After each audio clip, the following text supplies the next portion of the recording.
on our social skills teaching of the month of July. We've been teaching on social skills since this month began, and we've already gone past halfway. And it has been an amazing ride. It has been so interesting. Today we are talking about parents, your child's first social skills coach. Parents, your child's first social skills coach. How many of you know that parents, you are your child's first therapist? You are your child's first teacher, your child's first nurse, your child's first doctor, your child's first everything. Realize that we'll be talking about social skills. So today we're talking about a different dimension of it. Parents, your child's first social skill coach. Hey, you don't want to know what's happening today. Today you're going to be learning a lot because so many people feel as we're talking about social skills, they just pass the job to the teachers, they just pass the job to the therapists to do it without them getting involved. Dear parents, you are your child's first social skill coach. So the therapy that happens at home. I want us to use a Bible illustration today. Deuteronomy 6:6-7. It says, "And these words which I command thee this day shall be in thy heart, and thou shalt teach them diligently unto thy children, and shalt talk of them when thou sittest in thy house, and when thou walkest by the way, and when thou liest down, and when thou risest up." Parents, can you see that sacred, privileged opportunity and assignment given to us? Are you seeing that sacred opportunity and an assignment given to us? You see, when that you first teach them in their house, when that lies down, when that go on the way in their house, when that rises up. So some basic skills are best taught at home. The home is the first therapy center for the child with special needs. The home is the first teaching ground for the child. The environment, that's why we have to create a good and enabling environment. The environment that child is exposed to, which is the primary environment of that child, should be the first place where they learn some skills before they go to the school. Thank you for that. Before they go to the school to learn the skills. The house is the first teaching ground. The house is the first training ground. The house is the first knowledge bank before the child goes to the school or go to the therapy center or go to the hospital or wherever the other places of learning are. That's why Proverbs chapter 22 verse 6 says, "Train up a child."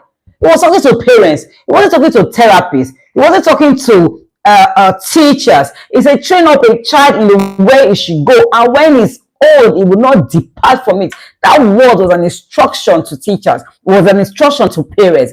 That word was an instruction, a divine mandate to parents. Train up a child in the way that he should go, and when he's old, he will not depart from it. That is why we have come today to let you know, dear parents, that you are your child's first social skills coach.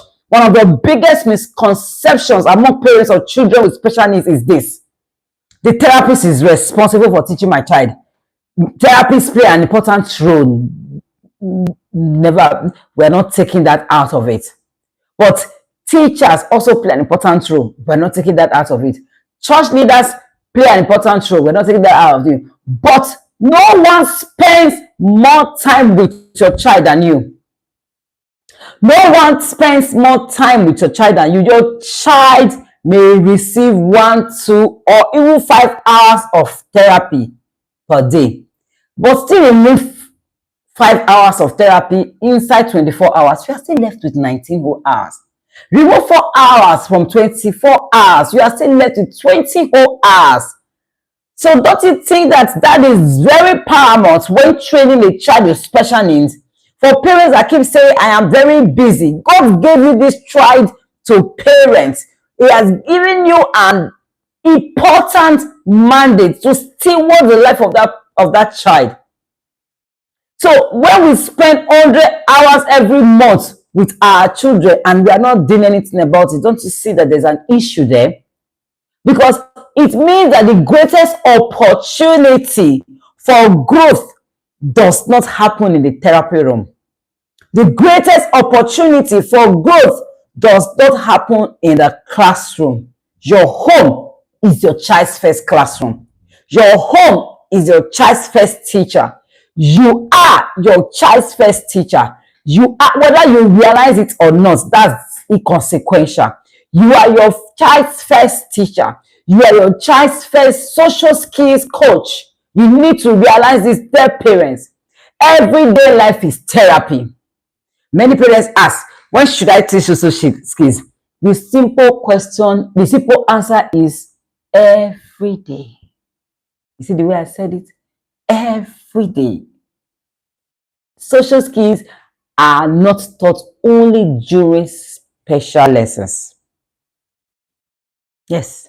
They are not only taught during special lessons. They are learned through everyday living. Everyday living. The breakfast table. Breakfast is more than eating. You should know that by now. We've talked about taking that opportunity, seizing that opportunity as a teachable moment. It's an opportunity to teach, greeting everybody, requesting for food politely, waiting for orders, waiting for more, saying thank you, making simple conversation, listening while someone else is speaking.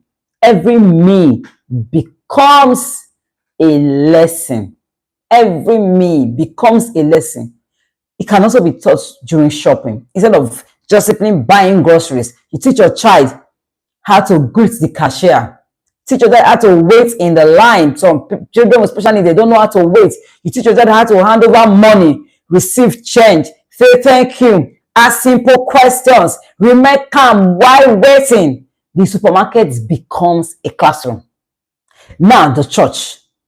You teach more than Bible story because, they come to church to learn about the biblical principles, the leaders of old, the people of faith. The church teaches some of all these things to those children, but they still spend more time at home. They might go to church just twice a week, once a week. They learn some of all these Bible stories, and they learn biblical figures. But we have to teach children. Even as they go to church, you teach them how to greet. As they go to church, see that as an opportunity. As you teach in the shopping mall, as you teach when on the breakfast or the dining table, you teach in church too how to greet others, sit appropriately, listen or follow instructions, worship together, respect personal spaces, participate in group. In their children's session, which I always advise, let children go to children's church. Children have no business in adult church. The word there, those strong meats are not for them yet. You can't have a child of 6, 4. You are putting them in the adult church. What do you want them to learn there? Let them go to their children's church. They learn things there. They learn how to join groups. They learn how to socialize. Don't rush out immediately. After service, give your child opportunity to practice greeting people. This is another time for learning. This is another classroom for you, dear parents. Another place is playtime. Play is one of God's greatest classrooms. Play. Oh my God. It's one of God's greatest classrooms. Sharing, children learn sharing. They learn waiting, problem solving. They learn cooperation. They learn flexibility. They learn handling disappointment, and they learn celebrating others. Sometimes parents focus so much on academics that they forget play is therapy. They focus so much on academics that they forget that play is therapy. The brain develops when children play. Just as they develop when they sleep, they develop when they play. Family visits is another example. Many parents avoid taking their children to their families. They avoid taking their children to gatherings because they fear embarrassment. See, your child's shame is not your shame. Stop carrying the shame that is not your own. You are not the creator of that child. Leave it for God. Forget whoever that is telling. Forget whatever they will say. Where is this thing coming from? Why this? Why that? Leave them alone. If you look at the embarrassment, that child will not blossom. If you look at the embarrassment, that child will not thrive. If you look at the embarrassment, that child will not get transformation. They avoid taking their children to family gatherings. They avoid social gatherings. They avoid church gatherings because of embarrassment. While every child has different sensory needs, don't isolate your child completely. Don't isolate your child completely. With preparation and support, these visits can become opportunities to practice. It can become opportunity for learning greeting, conversation, playing with cousins, coping with new environment, building confidence. Growth happens through experience. Growth happens through experience. Your child is waiting for you. Children learn from what we do. They learn from what we do than from what we say. They learn from what we do than from what we say. And that is why we need to model constantly to our children. Ask yourself, when someone offends me, what does my child say? When I speak to my spouse, what does my child hear? What example am I setting? When I disagree with someone, how do I respond? When I make mistakes, do I apologize? Or you're feeling as the conqueror, the emperor, the champion, the lion is here. No one can defeat me. Your child is constantly studying you, and you are building skills in this child. You are the curriculum. Parents, today is for you. You are the curriculum. What are you modeling? What are you modeling? If we want our children to learn kindness, we must see kindness. If we want them to learn respect, we must see respect. If we want our children to experience patience, if we want them to speak gently, if we want them to have those gentle ways of behavior, we must first model it. We must first model it. Children imitate before they master. Can I see that in the comment section? Children imitate before they master. Children imitate before they master. Then, another point, don't wait for perfection. I know that some parents are perfectionists. When things don't go 100%, they are thrown apart. When things don't go 100%, they are sad. Oh, why is this that? Why is this happening like this? I wish. No. Many parents think if I teach skills, when when it's happening like this, the child might not get this way. I will teach kids when the child improves in speech first. No. I will teach social skills when my child's speech improve. No. Do not wait. A child can begin learning social skills even before speaking fluently. Please take note of that. A child can begin to learn social skills even before they start speaking fluently. A child can learn waiting. He can learn how to wave. He can learn how to point. Because most of them don't know how to point. You can learn how to point. They can learn how to share. They can learn how to smile. They can learn how to take turns. Follow simple routines. Express choices using gestures or pictures. Show kindness through actions. Communication is bigger than words. Communication is bigger than words. And also, small moments create big changes.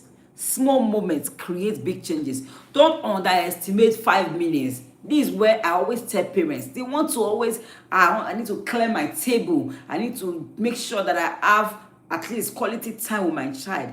While you wait for your table to be cleared, can you give that child, even if it's 15 minutes a day? It will go a whole long way more than waiting for. See, 30 minutes of consistency will beat 6 hours of inconsistency. Consistency beats intensity anytime, any day. While you are waiting to clear that table, while you are waiting to make sure that everything is in order, that child is growing. He won't wait for you. She won't wait for you. Like my father-in-law will say, you either pay now or play later. Either ways, you will still pay that price. If you pay now, you will play later. If you play now, wasting time, feeling that you have all the time in the world, you will still pay later. So you need to realize this early. You need to realize this on time. Do not underestimate that 5 minutes you can give to your child on a daily basis. Do not underestimate that 5 minutes of consistency on a daily basis. It will grow better than the 6 hours you want to give once in a while. The 5 minutes on a daily basis, we see these children are built on routine. They are built on structures. They are built on predictability. When they're able to predict what is coming, they were able to predict that routine. You see them grow because they learn by repetition. They learn strictly by repetition. So when you teach today, you come back because sometimes it takes time to move things from the short memory to the long memory. So for it to get retained, it needs to be on the constant. See, it's just like you are having someone read early on a daily basis as they're teaching, and one that is just waiting for examinations to happen. Is it not cramming that one will be doing? It's cramming. And you know how cramming is? As they forget one line, that's the end of it. So practice constant working with your child. One family meal, one bedtime conversation, one intentional connection, every day they all add up. It is little water that make an ocean. No.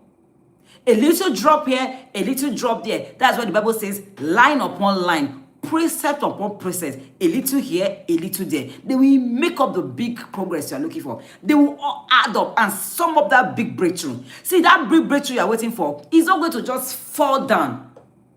And when I started my journey, I used to feel, just wait, let this just happen. It didn't happen that way. When I started paying conscious effort on a daily basis, conscious effort on a daily basis, that gave me the breakthrough I started seeing. It won't happen overnight. The principles are the same everywhere. It does not respect race. It does not respect age. It does not respect title. There is no entitlement in title. It does not respect title. It does not respect complexion.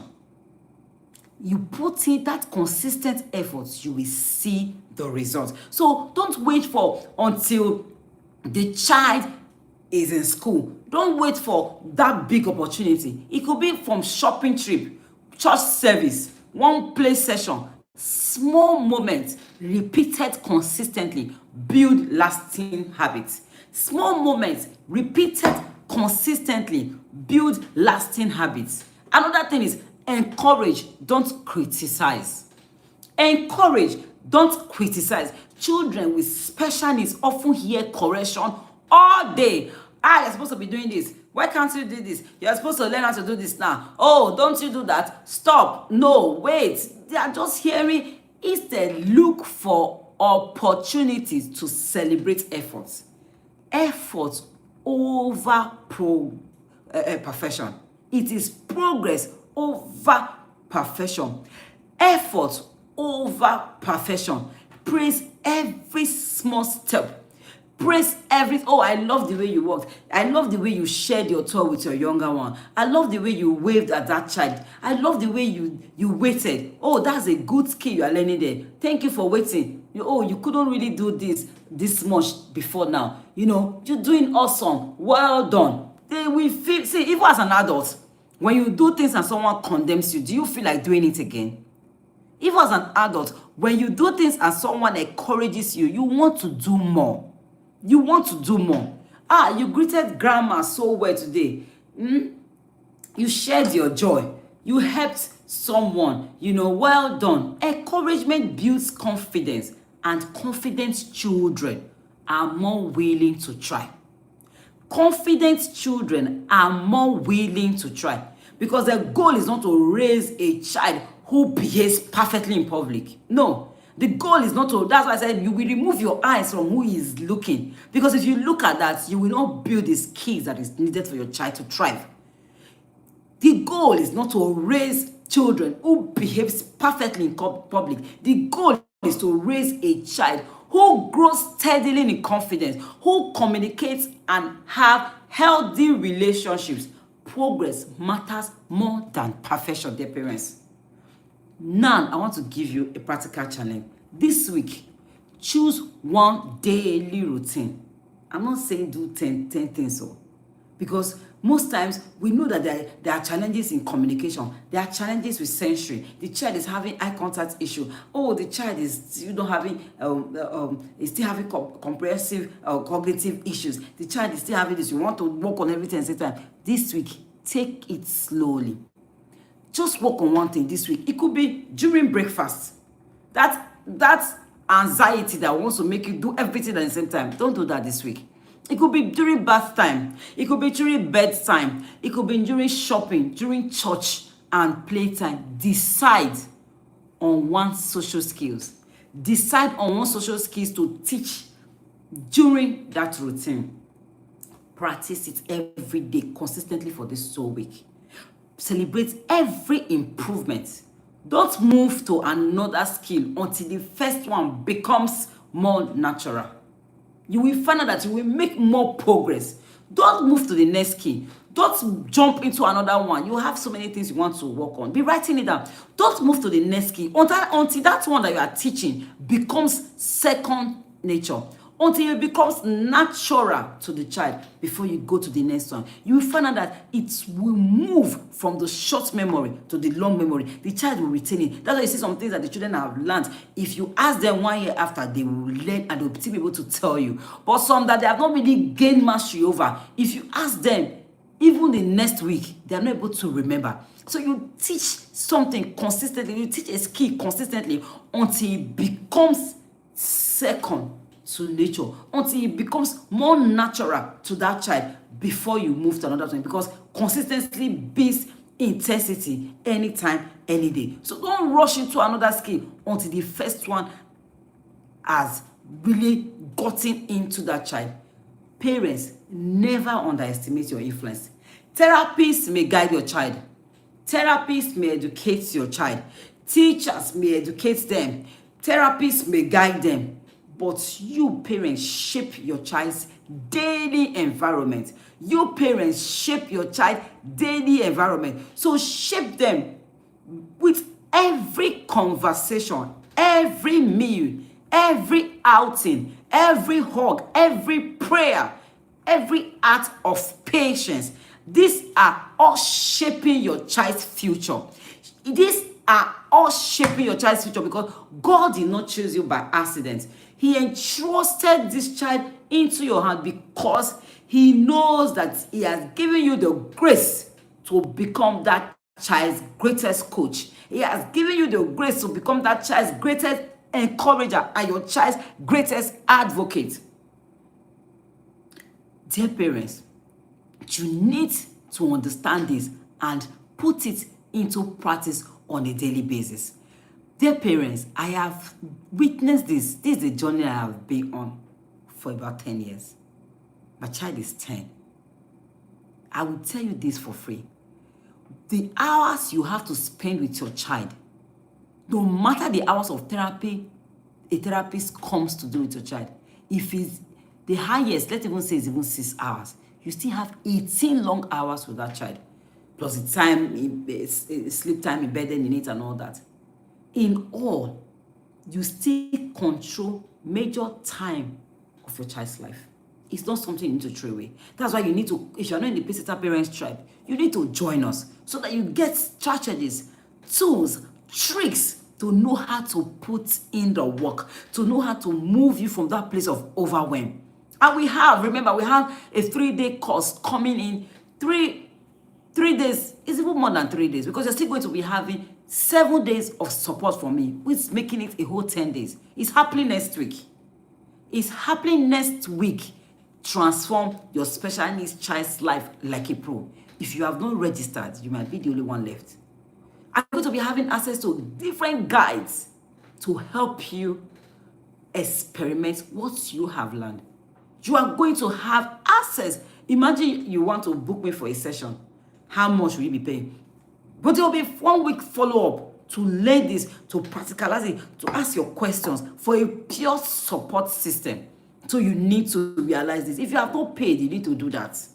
Because how do you know what you don't know? You need to get equipped for the journey. You need to get support. You need to get guidance on how to help your child thrive, on how to help your child move from that place of diagnosis to the place of transformation. From you being overwhelmed, not knowing what to do, feeling of uncertainty, feeling of anxiety, having fatigue every day. Before the day breaks, you're already tired. You need to move to know how it's working. You will see the journey of other parents like you. You will see those that are already having their transformation, those that are having their testimonies. And you know that what God makes happen, I always say is, God is no respecter of persons, age, place. He's no respecter of race. He's no respecter of color. What he makes happen for one, he makes happen for others.